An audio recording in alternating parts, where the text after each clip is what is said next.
también está incluido en el género, o sea, en estudios de género también están incluidas las minorías sexuales y cómo, por ejemplo, en el siglo XX, ¿no? Como usted ha mencionado, hay mucha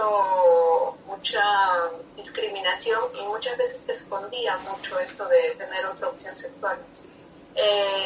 Y si eso dificulta los estudios por la falta de fuentes, o cómo se podría abordar, digamos, en este caso, porque hay varios que son rumores, se dice, pero ¿cómo podríamos nosotros abordar esas fuentes? Bueno, vamos a ver, yo creo que está ya muy implantado que la historia de género, que debería ser género, masculino y femenino, es femenino, ¿no? Yo hablo de géneros en general para entendernos, pero yo pienso que la historia de la homosexualidad o de la transexualidad, pues en sí mismos son temas específicos, ¿no? Porque supondría pues un género distinto, pues creo que no, porque ya te cuenta que la palabra género sale de la lingüística, ¿no? Y entonces hay género masculino, género femenino, son especialidades. Más bien se suele hablar de orientación social, o de sexualidades periféricas, etcétera. El tema de fuentes es general, no es solo, es para todo. Tenemos que Yo hago historia de las mentalidades, ¿no? Historia social e historia de las mentalidades. Y también se decía que no hay fuentes, y hay fuentes, claro que sí, porque todo lo que es una actividad humana acaba teniendo su reflejo en las fuentes que se conservan, ¿no? Y el asunto es que hay que buscarlo, y a veces hay que darle la vuelta a la fuente, es decir, la intersexualidad históricamente es el hermafroditismo. El intersexual históricamente se le llamó el hermafrodita. Yo qué sé, la sexualidad, la homosexualidad tenía otros nombres, como ya sabemos. Hay que buscar a través de otras palabras, como siempre hacemos. Los historiadores utilizamos los términos actuales, tenemos que buscar los términos históricos de cada momento que se refieran a eso y encontrarlo, pues yo qué sé, sobre todo fuentes en el mundo judicial, en la vida cotidiana, en las crónicas, en tantas cosas, y sobre todo cuando hay polémicas, debates. Yo me refería al tema de Enrique IV de Castilla, es que tiene que estar ahí, porque cuando hay un tema como ese, tus adversarios políticos en ese caso lo utilizan, ¿no? Y por lo tanto queda rastro en las fuentes. Claro que sí.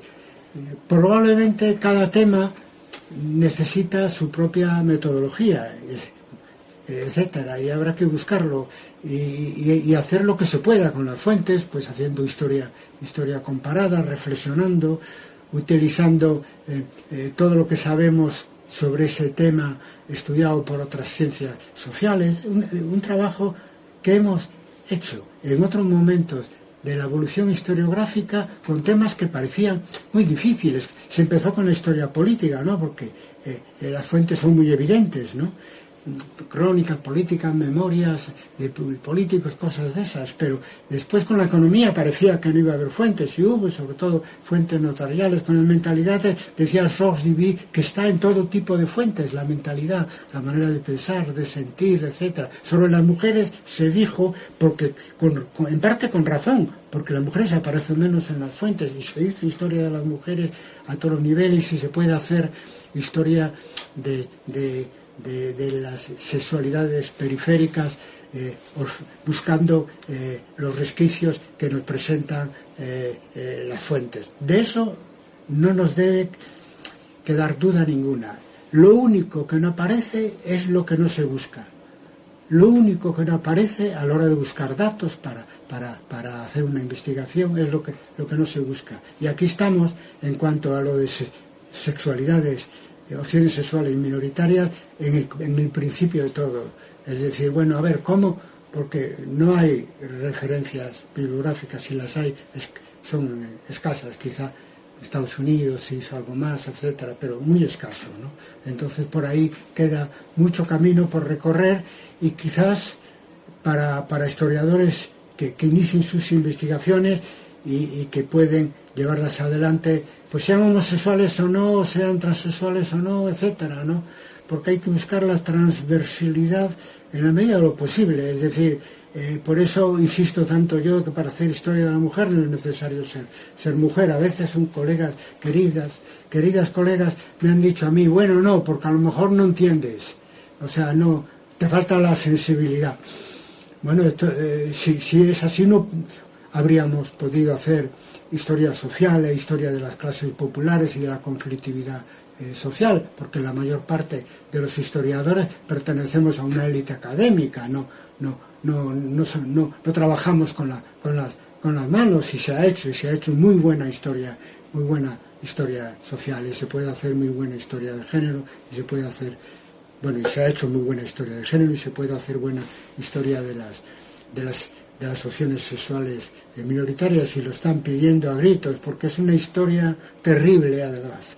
En España quizá abunda un poco en ese sentido la persecución del franquismo sobre los homosexuales y todo eso. Y es una cosa terrible, aunque todo lo que tiene que ver con la dictadura en España es todo terrible, ¿no? Porque fue un régimen muy represivo, pero es distinto cuando hay una motivación política y cuando lo que hay pues es un desprecio por el ser humano ese que simplemente tiene otra manera de entender la sexualidad. Esas son las cosas que cuentan, todo lo que está saliendo a la luz es conmovedor y tremendo, lo cual debía conmovernos a los historiadores y animarnos a ir en esa dirección, no solo en lo tocante a esas sexualidades, sino también a incluir más el enfoque de género femenino.